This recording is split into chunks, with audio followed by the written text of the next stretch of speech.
Thank you, Your Honor, and may it please the Court. Graham White for the United States.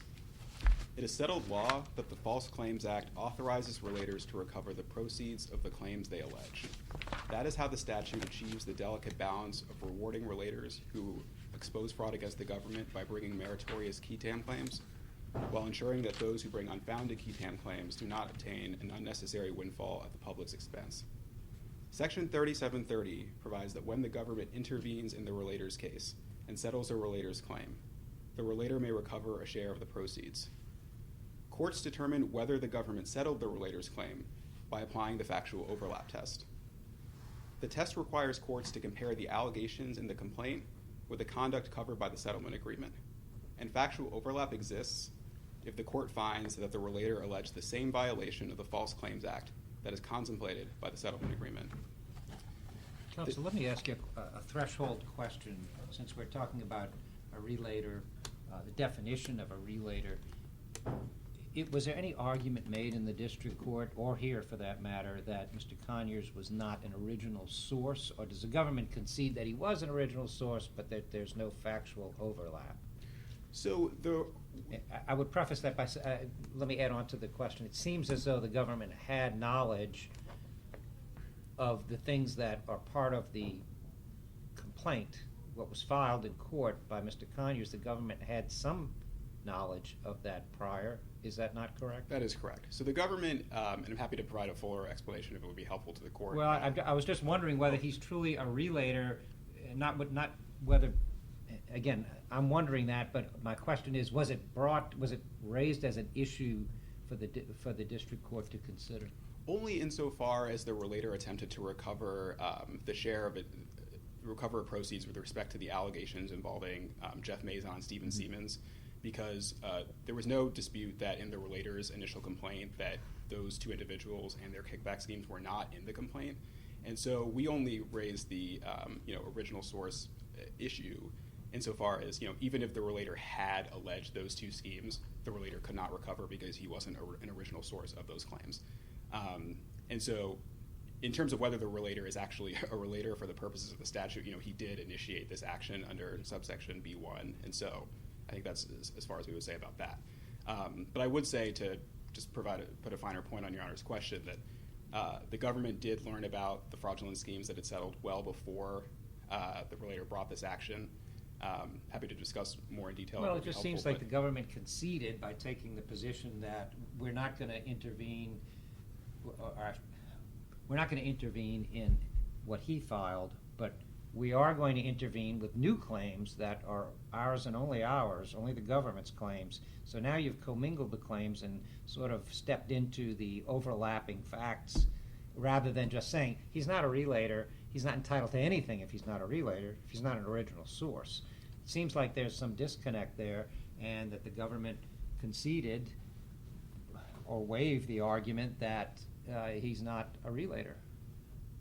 No, so just to be clear, so when the government intervened in this case, we did proceed with two of the relator's claims, right?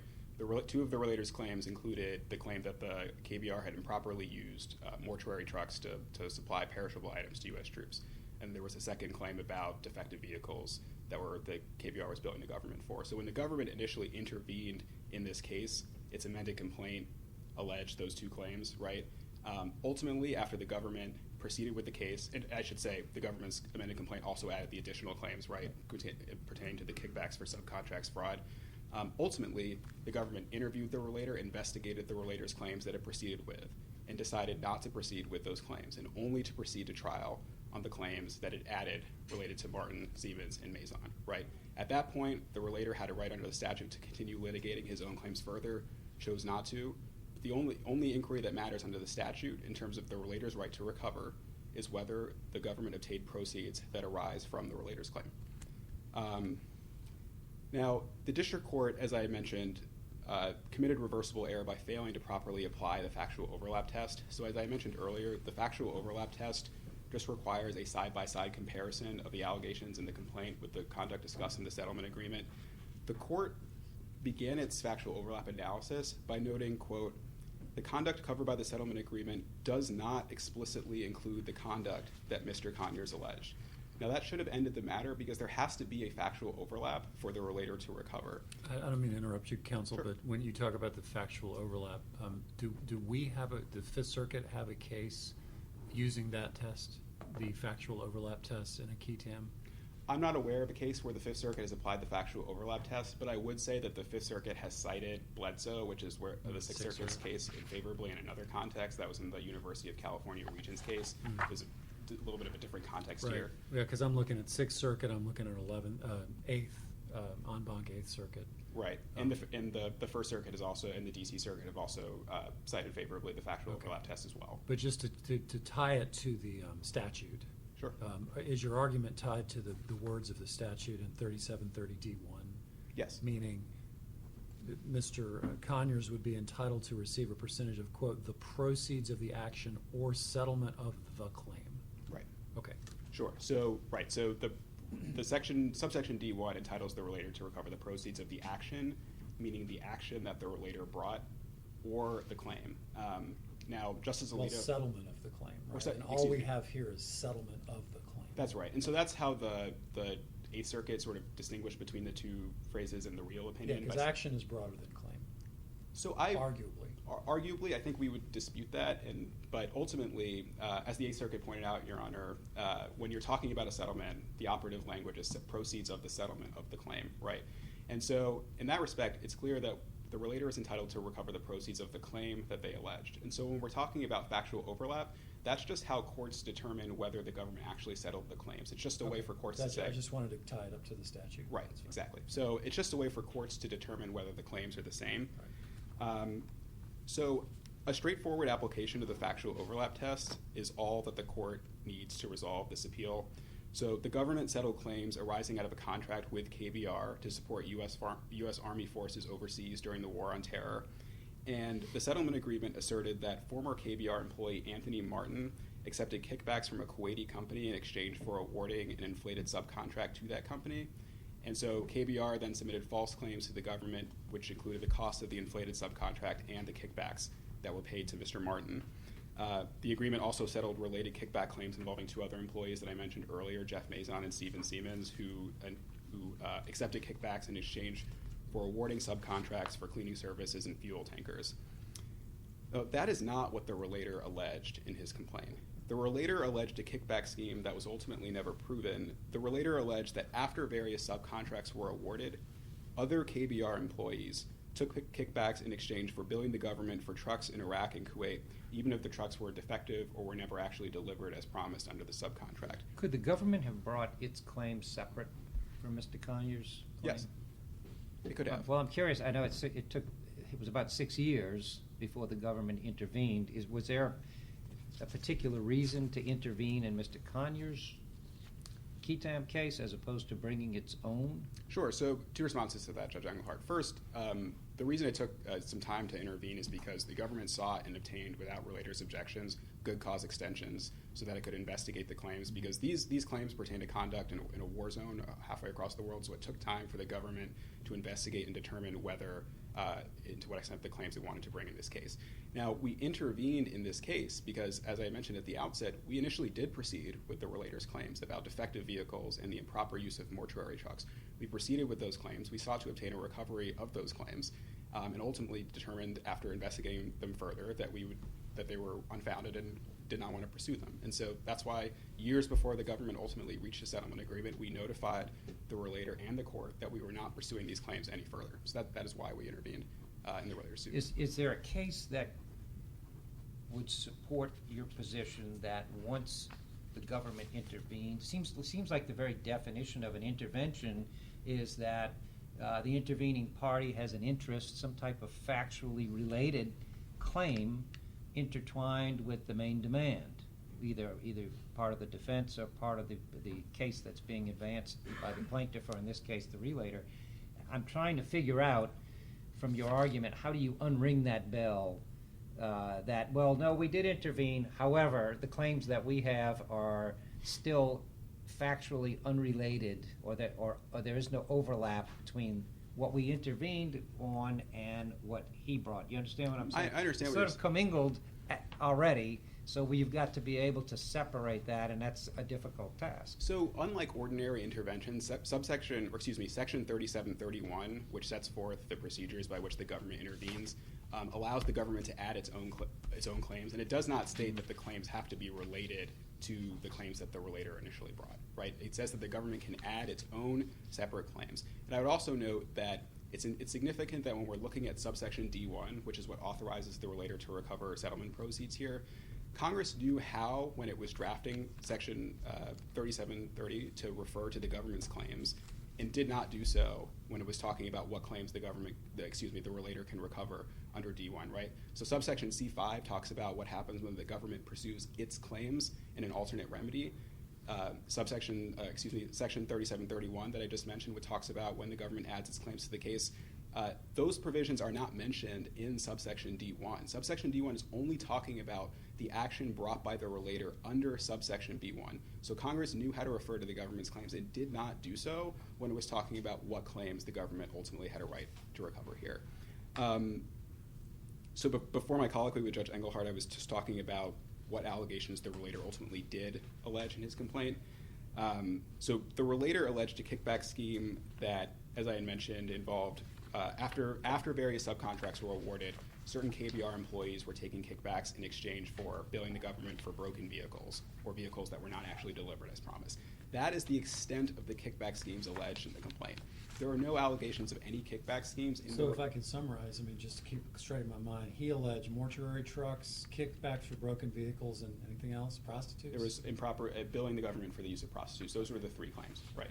And so all Your Honor has to do is simply look at the page of the complaint talking about the kickback schemes. There are no other kickback allegations in the complaint. There are no allegations that there were pervasive, I think the relator uses in his brief, a pervasive kickback scheme that could arguably cover the conduct settled by the government. That is not what is in the relator's complaint. And it's also not what was discussed in the settlement agreement. The settlement agreement was not talking about some sweeping kickback scheme. It was a very narrow scheme involving the kickbacks for subcontracts with those three procurement employees, none of which were mentioned by the relator in the relator's complaint.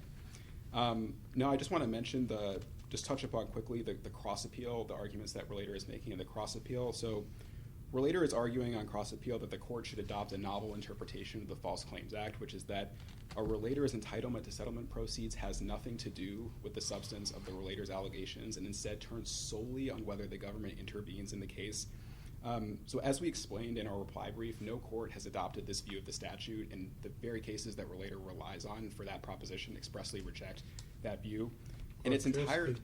You should address the attorney's fees issue. Sure, yeah.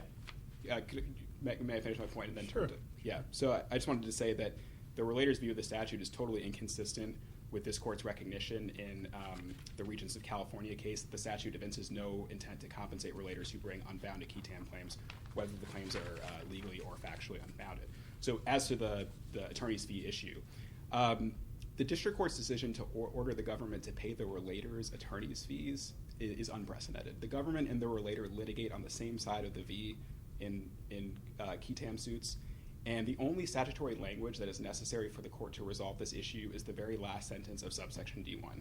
Subsection D1, the very last sentence, says the relator may recover attorney's fees, and all of such fees are recoverable from the defendant. Needless to say, the government is not the defendant in this case. They were litigating this case on the same side as the relator. And so, as we explained in our brief, for a relator to recover attorney's fees from the government, the waiver of sovereign immunity has to be unequivocally clear. And here, the statutory text is very clear that a relator cannot recover attorney's fees from the government. Well, this came up sua sponte, so even Mr. Conyers didn't ask for the fees, or did he ask for something else? I mean, the judge get that. I mean, Conyers didn't move for the attorney's fees, right? Right. So, well, Conyers did not ask for. Mr. Conyers did not ask for attorney's fees in his relator share motion, and I believe the relator share motion expressly, I forget exactly what the context was, but noted that attorney's fees were recoverable by from the defendant, not from the government. Right. That was in the relator's motion, but this was a sua sponte decision that's directly contrary to the statutory text, and so for that reason, we would urge the court to reverse the decision. See, my time's expired, so. Unless the court has any further questions, I'll save the balance of my time for rebuttal. Okay, thank you, sir. All right, Mr. Grayson, you're up.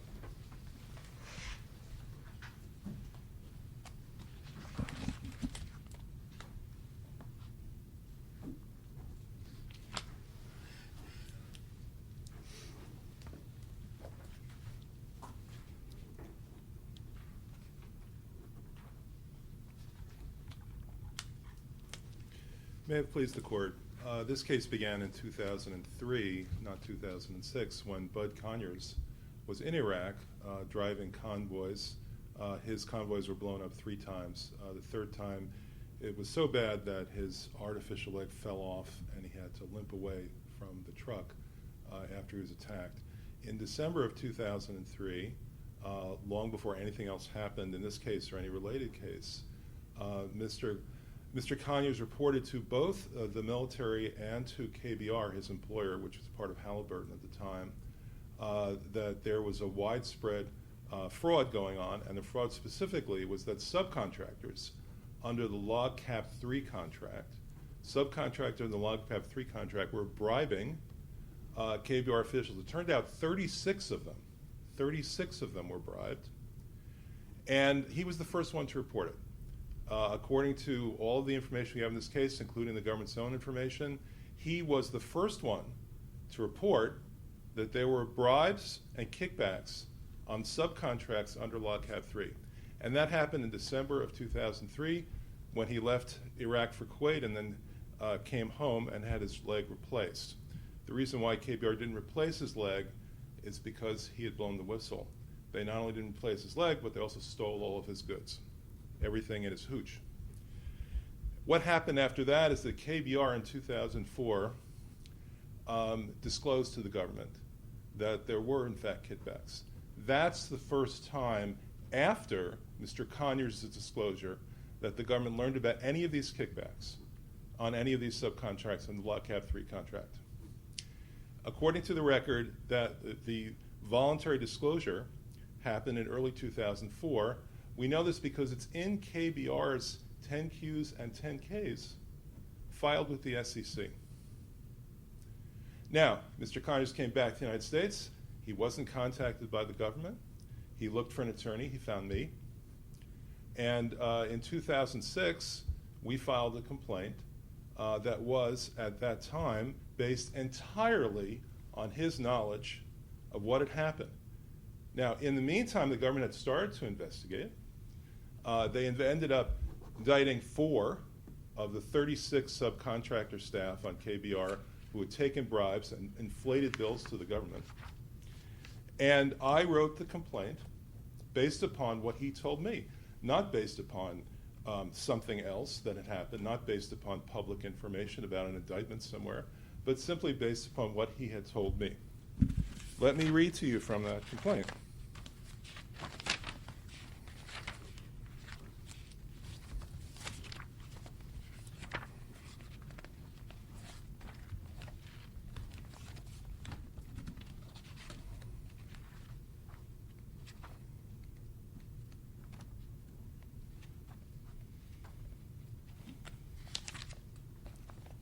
This is starting on paragraph 35. One of Conyers' first bosses, Willie Dawson, one of the 36 subcontract managers under the Log Cap contract, which Conyers first reported, took kickbacks from leasing companies for trailers, trucks, and equipment. Paragraph 37. The cost of the kickbacks is incorporated in the leasing company's bill to KBR and KBR's bill to the government. In addition, because of the billing for the inoperative vehicles, the leasing companies billed approximately 4 times as much as the bill would have been for operative vehicles, and thus in turn increased KBR's bill to the government. Moreover, the arrangement caused unnecessary repair bills to be submitted to the government.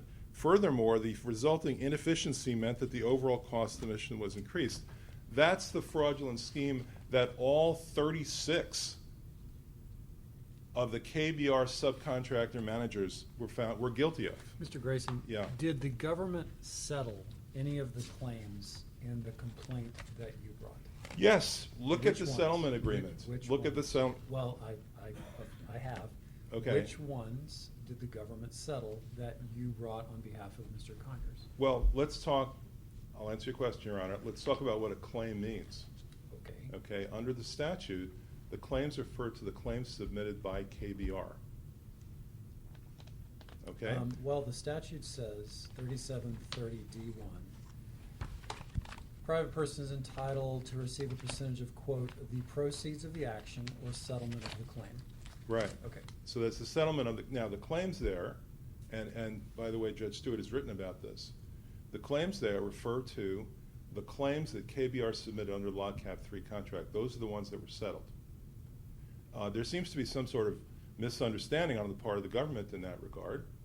They're referring to Claim 1, Claim 2, Claim 3 under that's not what that means. The term claim is defined in the same statute under the canon of construction that is involved here. So what does proceeds of the action refer to then? Proceeds of the action includes the entire settlement. Now, let me explain that further. The term claim is defined at 31 U.S.C. Section 3729B2A, Okay. and that refers to KBR's claims for monetary recovery from the government. They're billing to the government, if you will.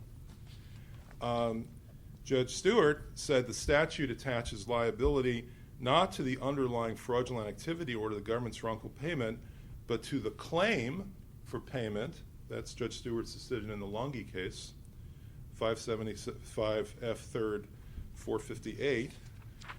And then we have the prior formulation of this statute in 1943, which says that the payment to the relator comes out of the proceeds of such suit. That word was later changed from suit to action. Out of the proceeds of such suit or any settlement of any claim involved therein.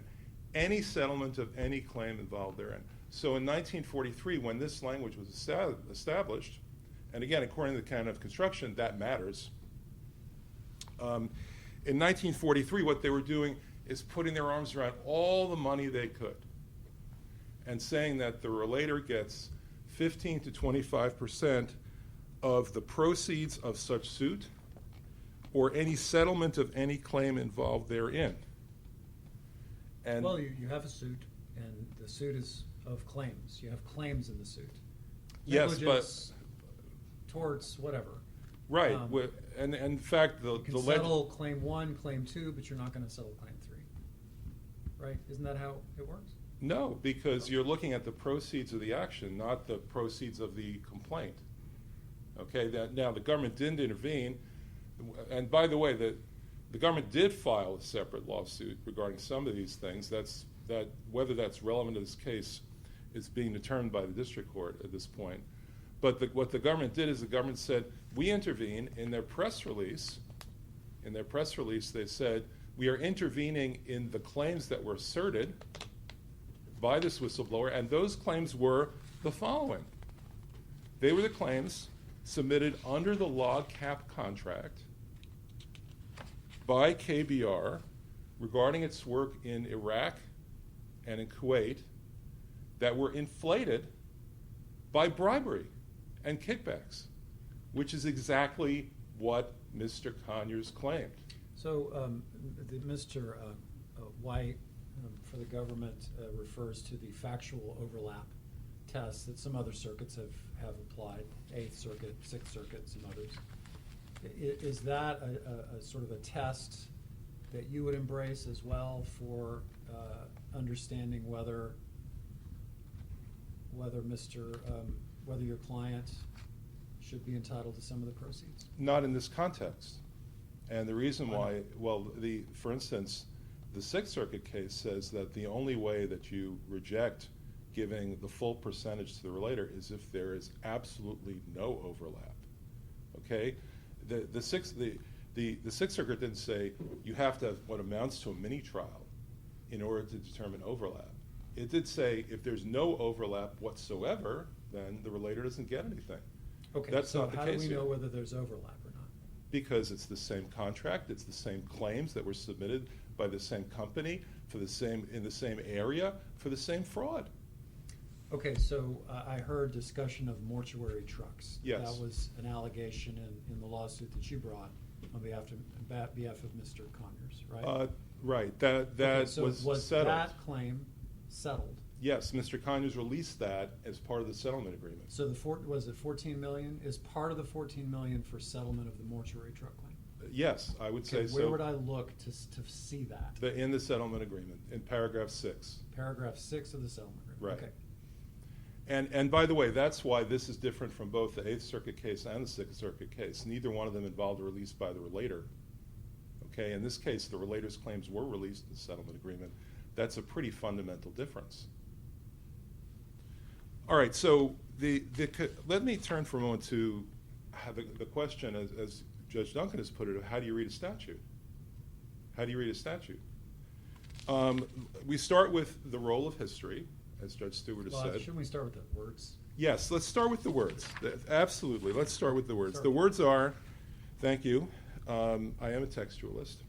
Well, I mean, I don't know if I'm a textualist or not, but words are, I'm looking at them right here, so let's start with it. Okay, so the relator receives at least 15%, but not more than 25% of the proceeds of the action, or, we have the word or there, or settlement of the claim, okay? Now, with regard to the proceeds of the action, there's no doubt that the settlement agreement is a proceed of the action. I mean, how can anybody say otherwise? Why are they settling? They're Well, I settling, mean, I they're guess, settling the action. I don't know, just thinking out loud, if it goes to decision, then the proceeds of the action, there's a verdict, or I don't know if you get a jury trial on this, but the verdict, $40 million, that's the proceeds of the action. On the other hand, if you settle the claim, then we'll look at the settlement. I don't think so. I think that according to the 43 version of this, the proceeds of the action include any settlement that involves settlement of the action. What about the version of the statute that's currently in force? I mean, Okay, it says or. That's right, it says or. It says or. Right, so what we Disjunctive. qualify under both, but I'm saying we qualify under the first one, it shouldn't be swept away. The $13 million proceeds of the settlement agreement are proceeds of the action. The settlement agreement released the action, or part of it. So it's a proceed of the action because the release was of the action. Now, settlement of the claim refers to the scenario where the action is not ended, but the claim is settled. So it could be an interlocutory settlement. The claim, as I indicated before, is defined by the statute as the claim submitted by KBR. And that's really a bedrock term. I mean, claim is as old as you get under the False Claims Act. And then we have the 1986 amendments, which, again, Judge Stewart has written about for the court, that the purpose of the 1986 amendments, which introduced the current language, was to increase the award offered to the key tab plaintiffs. That was the fundamental purpose of the 1986 amendments. And the author of the 1986 amendments said the following. So let's stay with the statute. You don't have a lot of time, but nobody's disputing the purpose of the acts. We all know that. Well, respectfully, Your Honor, the author of the statute specifically resolved this question, this specific question. Even if he did, we're unlikely to resolve the case based on what he said. I mean, you can use your time however you want to. I'm going to use it to read two sentences from the legislative history. Go ahead. If the government comes into the case, the person, the relator, is guaranteed a minimum of 15% of the total recovery, even if that person does nothing more than file the action in federal court. This is in the nature of finder's fee. The person need do no more than this to secure an entitlement to a minimum of 15%. That's in the congressional record. Now, beyond that, we have the Vermont versus United States X. Rel. Stevens case, Justice Scalia's case, in which he said that when you file a key tam case, what you're doing is you're setting up a contract between you and the government. And when the government intervenes, that becomes part of the contract and sets the terms of the contract. Is it 15 to 25% of the proceeds, or is it 25% to 30% of the proceeds? And what Justice Scalia wrote was that it's a finder's fee. A finder's fee doesn't involve anything after you set it in motion. A bounty and an assignment. Those are all that terms come from the Supreme Court in Stevens that were adopted by this court, the Fifth Circuit, in the Babalola case, United States ex rel. Babalola v. Sharma. So where does that leave us in terms of my all-time favorite legal book, the Scalia and Garner Reading Law book? Canon 2, the words of a governing text are of paramount concern, and that what they convey in their context is what the text means, as Judge Stewart pointed out. Canon 4, a textually permissive interpretation that furthers rather than obstructs the document's purpose should be favored. It obstructs the document's purpose, it obstructs the statute's purpose to force a mini-trial on all the parties and on the court to determine factual overlap. If there's any factual overlap, that's an imposition that undermines the purpose of the statute, which is to give a finder's fee to the relator. Canon 25, presumption of consistent usage. A word or phrase is presumed to bear the same meaning throughout a text. There is a natural presumption that identical words used in different parts of the same act are intended to have the same meaning. That's why I referred to the definition of claim. And as this court said in United States v. Bittner, a term generally used means the same thing each time it's used. Canon 27, the harmonious reading canon. The provisions of a text should be interpreted in a way that renders them compatible, not contradictory. We can't have contradictory meanings of the word claim in the statute. That would create chaos. Mr. Grayson, Yes. if I agreed with you, would we agree, and the panel agreed with you, would we be in conflict with the en banc Eighth Circuit in the relay case? No, because that case is different and distinguishable. In that case, for several reasons, and let me turn to that now. I'll just draw your attention to this language in the case. With respect to settlement, 3730G1 is clear that the relator's share is based only on proceeds of the claim. The use of the definite article refers back to the claim that is brought by the relator in an action that he initiates. Well, that part, yes, that part's just wrong, Your Honor. But the Okay, case, well, that's so we just disagree wrong. with the Well, no, I mean, I'm serious. That, okay, like, they fine. didn't, That's okay. I You can't can be say it's responsible wrong. for the relator attorney's mess up in that case, but he didn't even point out, apparently, that the term claim is defined in the Hey, statute. look, other circuits are wrong all the time. No, we're, but- we're never wrong. The other circuits are wrong all the That- time. But I'm just saying, we sometimes we try not to get into conflict with the other circuits because then the Supremes have to get involved. Well, no, I'm not suggesting that because there is no conflict between, Okay. that sentence is wrong. Okay. Okay, that sentence is wrong. But the rest of the decision is simply distinguishable. Okay. I mean, it Why? has nothing How? to do, How? first of all, as I said before, the relators in that case did not settle their claims at all. Okay, in this case, in paragraph 6 of the settlement agreement, we settled our claims. So, I mean, the proceeds are involving, in part, our settlement of our claims. That wasn't true in the Sixth Circuit at all. Secondly, in the Sixth Circuit case, there was just a complete disconnect between the claims that were brought by the relator and what the government was even investigating.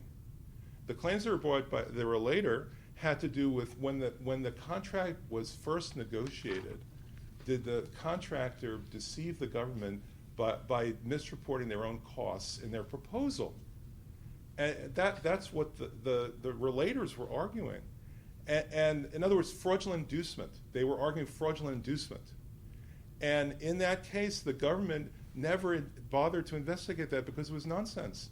Instead, what the government investigated was whether they had been overcharged during the course of the contract, whether they'd been overcharged. So complete disconnect between the relator's complaint and what the government investigated and found the defendants liable for. And so your client signed off on the settlement in this case, regardless of we can argue about what it included and didn't, but your client assented to and signed off on the settlement in this case?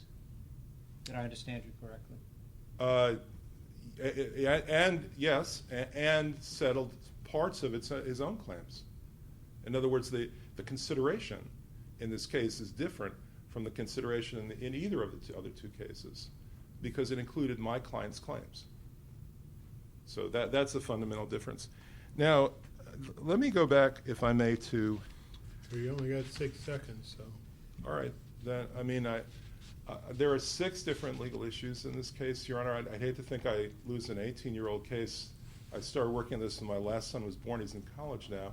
I'd hate to think I lose an 18-year-old case on account of not addressing one of those 6 issues. Well, but of course, I'll let you make a concluding statement, but I tried to somewhat cut you off when you wanted to go down history and purpose, that you had waning time and a lot of ground to cover, but every lawyer can use their time the way they choose, and you did. So I'll allow you to make a concluding statement. The case is heavily briefed on both sides, and much of what we decide will be based on the briefing. So make your concluding remarks, and then we'll hear back from the government. okay, with the leave of the court, may I have 3 minutes to cover issues that haven't come up yet? You have what? May I have 3 minutes to cover No, it? sir. Okay, all right. All right. In my concluding statement is that we didn't mention this, but the government's claim is untimely. The appeal was filed 95 days after the court's decision. The public disclosure argument that the government made Mr. is. Grayson, I'm usually pretty lenient about these things, but Okay, I'm not I'll giving stop. you time to start adding new stuff. Now, I was trying Okay. to allow you to make a concluding statement about that which you were talking about, but I'm going to give you leeway to start arguing things that were never raised. So with that, I'm going to determine you have a red light. You've written forcefully in your brief, and the briefs pretty much carried the day in these anyway. So we appreciate your advocacy in helping us understand the case. So we're going to hear back from the government in rebuttal. Thank you very much, Your Honor. God Thank bless you all. Thank you, sir.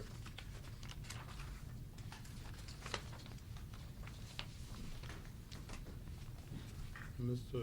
White, let me ask you before you get to where you are. With respect to the settlement, the district court picked its number and gave Mr. Conyers 25%. But at that point, at least from what I read, it doesn't seem to me that the government gave the district court any alternative or put forth some difference of thought about that. And the government's claim about the percentage order came after he had done it. Is that accurate? So what the statute says is that the relator is entitled to a share between the 15 to 25% range based on the extent that they contribute to the government's recovery. We didn't propose an alternative percent to 25, but what we did say in our brief is the same thing we're saying now, which is that the relator did not make any contribution to the government's recovery because, as I mentioned at the outset, while the government initially proceeded with the relator's claims, it dropped those claims a long time ago and only continued to litigate the claims that it successfully made. I would just note that the district court didn't hold that we had waived any argument about this. It just said when we're trying to pick a number, there was no number for the government, so we'll go with 25. But I mean, it heard your argument. Obviously, it didn't agree with you. Sure. And moved on, and then he was left to pick his number, and he did the 20%. I just want to make sure my understanding of the record was clear. Go ahead to your other points. Thank you. So I just want to make a few additional points. First, there was a little bit of back and forth about whether the settlement agreement released any of the relator's claims. I think, Judge Duncan, you had asked about this. The settlement agreement does not release any claims that the relator brought in this case. I mean, we tried to make that abundantly clear in the agreement. I think it's paragraph 4 says that notwithstanding any other term in the agreement, KBR is not released from liability for any claim apart from the covered conduct. So the relator's claims, which are claims brought on behalf of the government related to defective trucks, to mortuary trailers, those are claims for which KBR is still liable. So it would be very strange for either the district court or this court to say that the settlement agreement was resolving claims for which KBR is still liable. Those claims were not released by the agreement. Second point I want to quickly make, I think Judge Duncan had asked, how do we know whether there's overlap? I think we explained in our brief, I think the most helpful case on this point is the Bledsoe case, which provides an example about the level of generality that you need to go into. I would just add that the test is really not that different from what this court uses in applying the first to file bar. So the first to file bar in section 3730 says that when a relator brings an action, no other relator can bring a similar action based on the same essential facts, the same facts. And so what the court does is look at, are we talking about the same fraudulent scheme? Are we talking about the same essential facts, even though there might be some minor differences? Both tests are just how the court figures out whether the claims are the same. Another point I wanted to mention, there was a little bit of confusion about what the word claim means in section 3730. So in section 3729, which relator points out, claim is defined as a claim for payment. There's no dispute about that. But in section 3730, we're talking about legal proceedings, and the word claim means a cause of action. The DC Circuit's opinion in Novo AS, which we talk about in our brief, talks about this distinction and what claim means in the different sections. The word claim in Section 3730 is talking about a cause of action, and that's clear from the way the context in which it's used throughout the section. The court can dismiss a claim. The government can proceed with the claim. It's talking about the cause of action, not a demand for payment. I also want to note, relator, while this issue is not dispositive or relevant to the question of whether the government settled the relator's claim, the relator again is insisting that he filed this report in December 2003 that put the government on notice. I would just say, whether or not the relator filed such a report, the government has no record of it, but I can represent unequivocally to the court that that is not how the government's investigation into these kickback schemes started. KBR learned of fraudulent kickback activity in November 2003, proceeded to notify the government, and then that was what started the logjam investigation, and that's how the government uncovered the schemes into Martin, Siemens, and Maison. And then I guess the last point I would want to make, just to conclude, unless the court has any questions about anything I've said, is that I just want to emphasize that the government is not seeking a ruling here that would somehow prevent relators with meritorious QTAM claims from recovering what they're owed under the statute. The government is in a partnership with relators. The QTAM provisions of Section 3730 are the cornerstone of the False Claims Act, and we cannot effectively enforce the statute without the public's assistance. All we're asking for is that the court follow its sister circuits and apply the statutory incentive in the way it was meant to be, which is that relators can recover the proceeds of the claims that they allege. Unless the court has any other questions, I think I've hit the highlights. All right. Thank you, counsel.